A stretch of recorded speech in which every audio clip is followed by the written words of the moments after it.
Segunda-feira, bom dia, já sabe, aliás, todos sabemos como é difícil depois de um fim de semana, nomeadamente no verão, chegarmos à segunda-feira, até porque estamos à altura de trocar de quinzena e, portanto, quando há pessoas que saem e outras pessoas que regressam. Bom, mas segunda-feira é um dia difícil, mas também sabe que a cor de dinheiro nunca falha, nem sequer aos feriados, quanto mais nas férias e quanto mais à segunda-feira.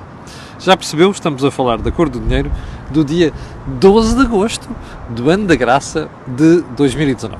Bom, a emissão de hoje, como você vai perceber, está centrada essencialmente em torno da greve dos camionistas de matérias perigosas. Mas o país e a atualidade não se esgotam nisso e, portanto, vamos lá ver outros assuntos também. Bom, antes de mais, quero agradecer a todas as pessoas que estão desse lado e que veem, que partilham, que comentam, que ajudam a melhorar esta página. E porquê é que eu digo isto? Na semana passada tivemos um recorde absoluto de viewers em direto e um crescimento brutal de audiência. Eu vou ficar por aqueles que nos veem. Até agora o recorde era 1400, na semana passada passou por 1500 e no final da semana chegou aos 1600 viewers em direto. Eu só posso agradecer o fantástico apoio que vocês nos têm dado para fazer desta página uma página de referência.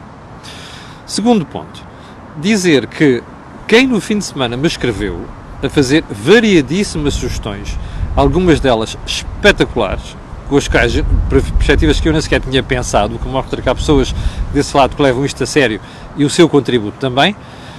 Algumas delas eu vou deixar para o resto da semana, nomeadamente aquilo que aconteceu no fim de semana, que foi o Governo vir declarar explicitamente que afinal há um problema de financiamento no Serviço Nacional de Saúde. Eu vou deixar isso para amanhã, ou depois da manhã, porquê? Porque hoje é muito importante analisarmos tudo aquilo que está à volta desta greve dos motoristas de matérias perigosas. Bom, em todo caso, no período de ordem do dia, temos aqui um ou dois assuntos que vale a pena focar antes de irmos à questão dos combustíveis propriamente dito. Com a câmara acertada, então vamos lá a isto. Primeiro ponto. Na sexta-feira, a agência de rating Moody's pronunciou-se sobre o rating, ou seja, sobre a nota da dívida portuguesa. E o que é que fez? Não subiu o rating, mas subiu o outlook, ou seja, a perspectiva. Isto foi muito importante. E porquê? Porque a Moody's, para aqueles que estão um bocado mais distraídos, foi a primeira agência que em 2011 atirou Portugal para o lixo. Bom, se você olhar para o conjunto das agências neste momento, já todas colocam Portugal no nível de investimento, ou seja, no nível de investimento. Bom, isto é positivo. Qual é o catch no meio disto? São alguns alertas que a Moody's deixou no relatório que divulgou na sexta-feira. A saber, há duas coisas positivas. Primeiro, a situação da banca melhorou substancialmente, e é verdade, o crédito mal parado desceu muito. Acontece sempre quando as economias recuperam, e isto também tem a ver uma parte com esforço dos bancos em si, mas também do Estado, no caso da Caixa Geral de Depósitos, do contribuinte. E o segundo ponto tem a ver com a descida do nível de dívida pública. Bom, essa descida, que eu tenho comentado o que é ao longo dos últimos anos, para mim é insuficiente. E quem olha assim por alto para o relatório da Moody's pensa que ela ficou satisfeita. Não ficou. E eu vou-lhe dizer onde é que está o ponto. Esta passagem do relatório da Moody's mostra porque que a questão da descida da dívida é importante. Repare nesta passagem. O Governo vai enfrentar nos próximos anos pressões políticas significativas para aumentar a despesa, em particular na saúde e nos salários da função pública, e, portanto, o nível de descida do peso da dívida que poderá ser alcançado, apesar destas pressões, continuará a ser importante nas avaliações do rating. Já viu? Ou seja, o que é que a Moody's nos está a dizer a nós portugueses? Atenção, nós melhoramos a perspectiva, eu até lhe vou dizer mais. Na próxima revisão do rating é provável que subam o rating, se a dívida continuar a descer, Mas eles alertam, atenção, nos próximos anos vai ser muito importante continuar a manter o ritmo de descida. Aliás, a Moody's diz que nós devemos chegar de 2022 com o nível de dívida pública nos 110% do produto. Neste momento está à volta dos 120%. Aliás, há uma revisão, eu ainda tenho que comentar isso, ficou da semana passada, não tive tempo, há uma revisão que o Banco de Portugal fez da forma de cálculo da dívida pública, que decorre das alterações que o Eurostat fez.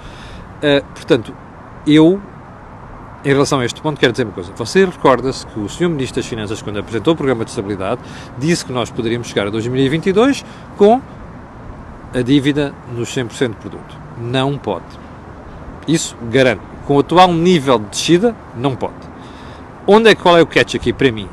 Eu vou reforçar a minha análise de que, enquanto nós não fizermos uma redução mais agressiva da dívida pública, dificilmente nos colocam outra vez a meio da tabela daquilo que é os países com melhor rating.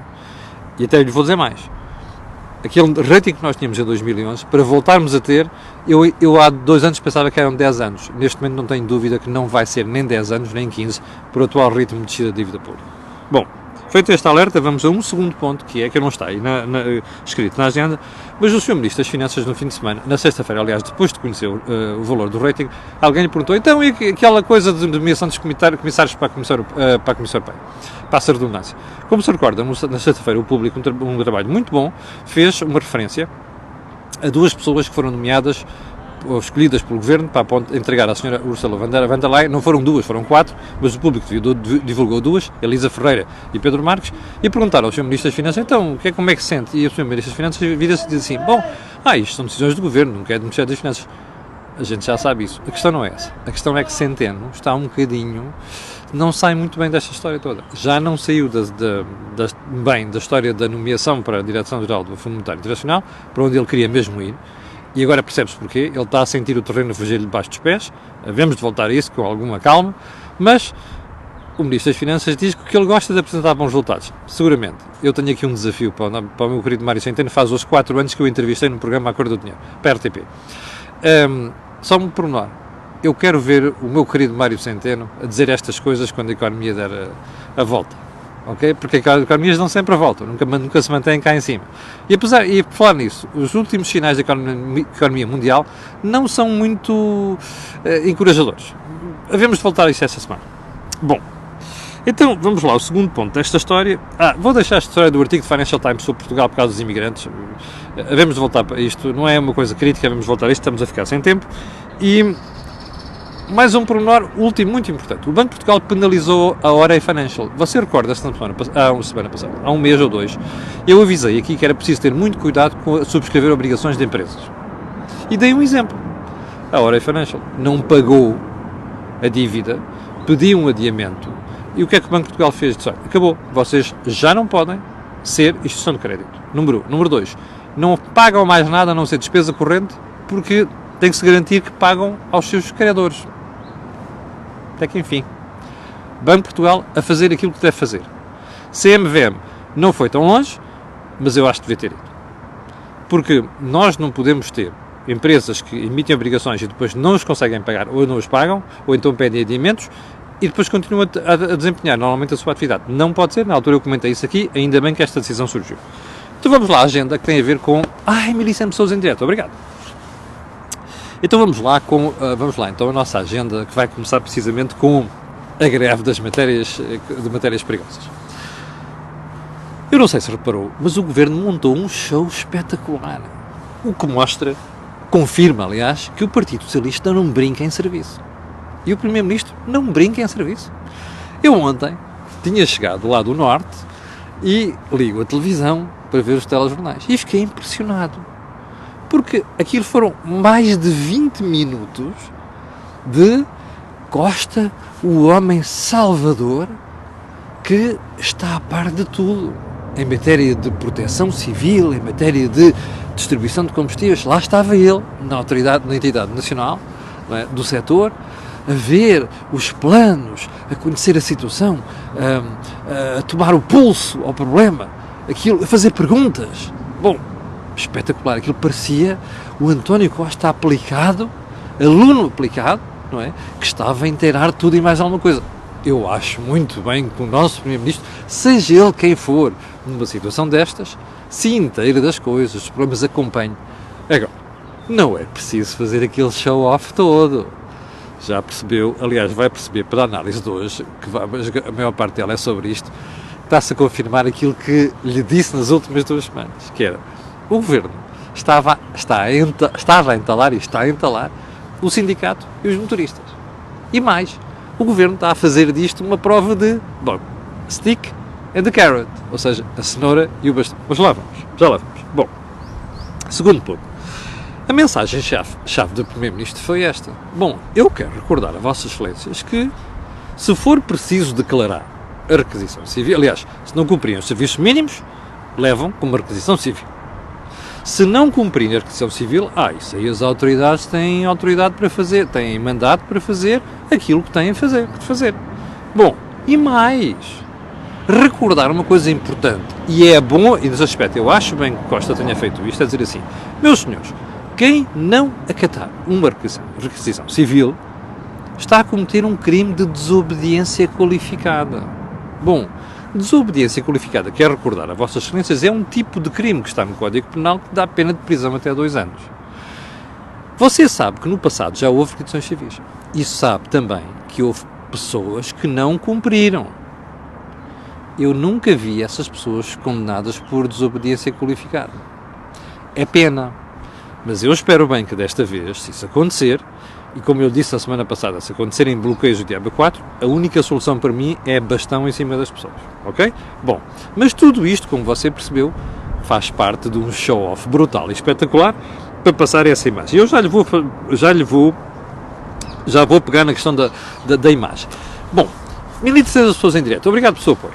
Bem, and counting, vai subindo. Bem, bom, você está a perceber porque é que eu na semana passada lhe disse que os motoristas cometeram um erro brutal. Aliás, o sindicato, neste processo, só fez disparates nas últimas 2 semanas. Primeiro, à segunda vez já não tem a surpresa da primeira. Já ninguém é apanhado com as calças na mão. E António Costa não foi.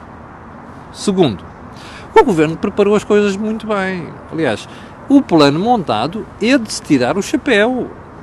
Bom, terceiro, os motoristas na semana passada tiveram tantas hipóteses de dar a volta por cima, não fizeram fim-capé. E agora a pergunta é porquê é que estes senhores fizeram fim-capé? Aliás, quem ouve o camarada Pardal Henriques, que ainda hoje de manhã veio para aí dizer, acabei de ler mesmo agora, veio dizer que os patrões estavam a comprar os camionistas. Bom, eu não sei o que isto quer dizer, mas primeiro se é verdade, em segundo lugar, só um ponto. Camarada Pardal Henriques, se os motoristas são a ser comprados por patrões, quer dizer que você é mau líder. Portanto, você, olha, meta a viola no saco e vai para casa. É o que isso quer dizer. Este senhor não está a perceber que está a confessar o seu fracasso. Aliás, vou-lhe dizer mais. Isto vai correr mal para os camionistas. Porque eu acho que, ao contrário do que as pessoas dizem, estão muito cautelosas, eu acho que isto vai correr bem. Porque as ameaças são tão sérias e a alternativa montada pelo Governo é tão boa que eles não vão ter hipótese nenhuma de atingir o seu objetivo. Aliás, um sindicato quer parar um país por tempo indeterminado. Desculpem lá, isto aqui é inadmissível. E eu, que sou um defensor da mudança da lei da greve há 30 anos, tenho aqui a minha oportunidade de ouro para dizer assim, a lei da greve tem que mudar. Portanto, aquilo que dizia o meu ex-colega Turma, o Pedro Cisa Vieira, há 3 semanas, sobre a lei da greve, olha, tem aqui uma oportunidade espetacular para se juntarem à PST. Isto sim são reformas estruturais. É mudar a porcaria da lei da greve, que está feita para o 11 de março de 75. Bom, adiante. Porquê que... vale a pena perguntar isto. Porquê que o sindicato levou isto tão longe? Eu vou-lhe dizer. Ambições pessoais do Dr. Pedro Pardal Henriques. Eu não entendo isto de outra maneira. Porque, repare, o risco para os camionistas é tão grande. Mas para o Pardal Henriques é só parangonas, televisões, diretos, jornais, Diabo 4, pormenorzinho. Na semana passada soube-se que Pardal Henriques ia ser candidato por um dos partidecos cá por aí, não sei quantos, às eleições. Eu não sei se é verdade. Agora, que todo este palco lhe dá jeitaço para aquilo, dá. Quem é que se vai tramar com isto? Os camionistas, que não vão conseguir obter os seus objetivos, e outro pormenor muito simples, vão ficar a ser odiados pela opinião pública. Ok? Bom, camionistas, pensem 2 vezes, antes de caírem em tretas de gente sem escrúpulos. Mas enfim, olha, onde é que eu queria chegar com tudo isto? 1.400 pessoas na direita. Muito obrigado pelo seu apoio. Bem, você recorda-se, quando foi da crise dos professores, o governo saiu por cima. Bem, a seguir vem o escândalo das golas. Aliás, estava a ouvir há bocado declarações do Ministro dos Negócios Estrangeiros, uma peça do Vítor Moura Pinto, na TVI, aquelas a gozar, a brincar. Eu não tinha ouvido isto. O Ministro dos Negócios Estrangeiros a dizer que aquilo é um trabalho normal, que as pessoas estão a ganhar o seu pão. Espera aí, desculpa lá, sair da padaria em Vila Nova de Gaia para vir para o gabinete do seu secretário de Estado, ganhar um pão, francamente, na política não se ganha o pão, ganha-se pão é ali a ameaçar o pão, com as mãos da massa. Bom, enfim, isso foi só um pormenor, um gracejo. Bom, o governo, eu disse-lhe aqui na semana passada, estava a ensaiar uma estratégia do caraças, que é assim, primeiro avisa, não, nós até vamos propor uma nova convenção coletiva, vamos lá dialogar não sei o quê, mas, se isto correr mal, pimba, leva com a requisição civil. Esta história é oferecida de bandeja com uma cabeça de João Batista, não é? De bandeja ao governo, que é para afirmar uma coisa muitíssimo importante para aquele eleitorado do centro e da direita, que é dizer assim, estes gajos fizeram cumprir a lei e a ordem, que é uma coisa muito importante para a classe média. Portanto, meus amigos camionistas, vocês estão tramados, porque deram mais um suplemento ao governo para sonhar com a maioria absoluta. Aliás, eu vou-lhe desafiar para uma coisa. As próximas sondagens vão mostrar como o governo saiu por cima disto tudo. Portanto, todo este show-off tem como objetivo acrescentar mais os positos para chegar à maioria absoluta. Recorda-se que nós dissemos na semana passada exatamente isto. Estava-se a preparar o caminho para o governo sair por cima. E vai sair por cima. Bom, então vamos lá seguir na agenda, que isto se faz tarde. Próximo ponto. Também é muito interessante. Porquê é que o PCP e o Bloco estão tão caladinhos com isto? Eu sei que a Catarina já disse umas coisecas. Está aqui o Fernando Couto a dizer 1.500. Olha, muito obrigado pela sua informação. Eu sei que a Catarina já disse umas coisinhas, o Jerónimo também, não sei o quê, mas isto era aquilo que tinham que dizer para o show-off. Porquê? Porque se você for ver, em situações parecidas que dêem interesse para o Bloco, aquilo é uma chatice. O Bloco e o PCP movem-se, rasgam os vestes, não é? Como se o mundo fosse acabar no dia seguinte. Desta vez não. Eu disse aqui na semana passada que isto tinha a ver com o facto destes sindicatos não serem controlados pelas CGTPs desta vida e pelos UGTs. Mas eu estive a analisar isto melhor no fim de semana e a falar com algumas pessoas, mas acho que merece levar a análise mais longe. Porquê é que estes senhores estão caladinhos? É muito simples.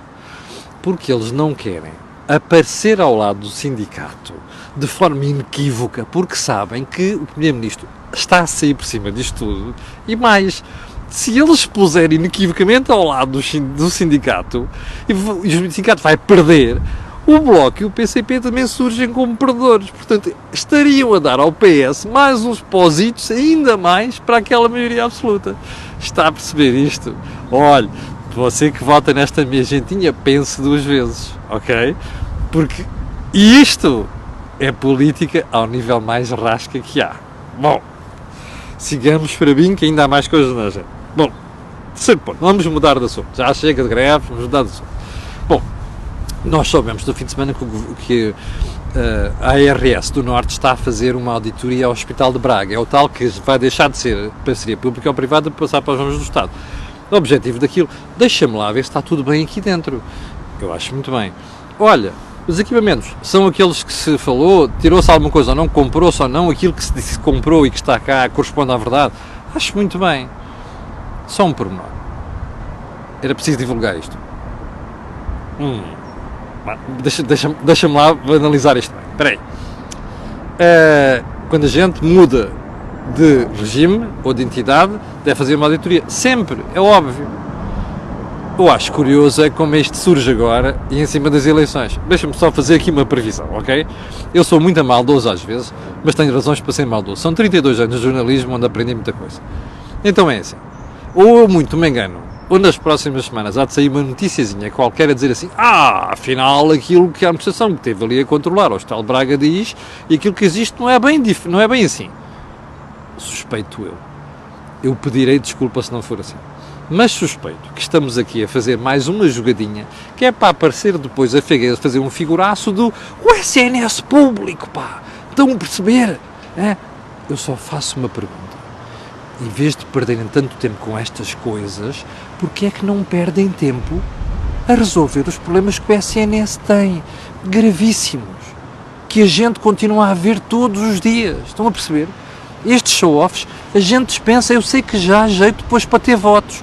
Mas caraças, a gente dispensa isto. Bom, acho que falta um ponto só. No meio desta crise toda, deste desastre todo que é a forma como o governo está a fazer o aproveitamento de uma crise para ir buscar votos para si, diga uma coisa, onde é que anda a oposição? Eu vi na semana passada o Dr. Pedro Mota Soares do CDS com muita dificuldade a explicar que tinha que concordar com o governo. Bem, vejo o Dr. Rui Rio dizer coisas como, bom, o governo está a resolver os problemas dos camionistas, não sei o quê. Bem, meus senhores, arranjem lá uma forma, nem que seja criativa, de afirmar aquilo que é uma posição do PSD e do CDS, pelo menos seja credível ou que acrescente qualquer coisa a isto. Porque, número um, dizer coisas óbvias, noutra coisa, dizer disparates, isto não ajuda nada. E isto só mostra, meus senhores, aquilo que tenho vindo aqui a dizer há vários meses, que é, a oposição está comatosa, ouviu? Em coma. E é comida de cebolada, quase todos os dias, pelo talento do Dr. António Costa. Eu garanto-te uma coisa, desta maneira vão mesmo levar uma sova em outubro. Bem, chegámos ao final desta conversa de hoje. Eu quero agradecer às 1500 pessoas que estiveram direto a aturar-me aqui. Quero dizer que amanhã às 8 da manhã estarei aqui. Também quer dizer que continua sem haver think tank enquanto não regressarem o Joaquim Aguiar e o Jorge Marrão, o que deve acontecer lá para o final do mês. Portanto, você neste momento vai tendo em regime de manutenção, não é? A cor do dinheiro diário. E já não é pouco também, que é um esforço muito grande. Bom, novamente agradecer o seu apoio e fazer-lhe o pedido de sempre colocar um gosto e fazer partilha nas redes sociais, porque aquilo que você ouve aqui não ouve em mais sítio nenhum. Obrigado, com licença, e até amanhã às 8.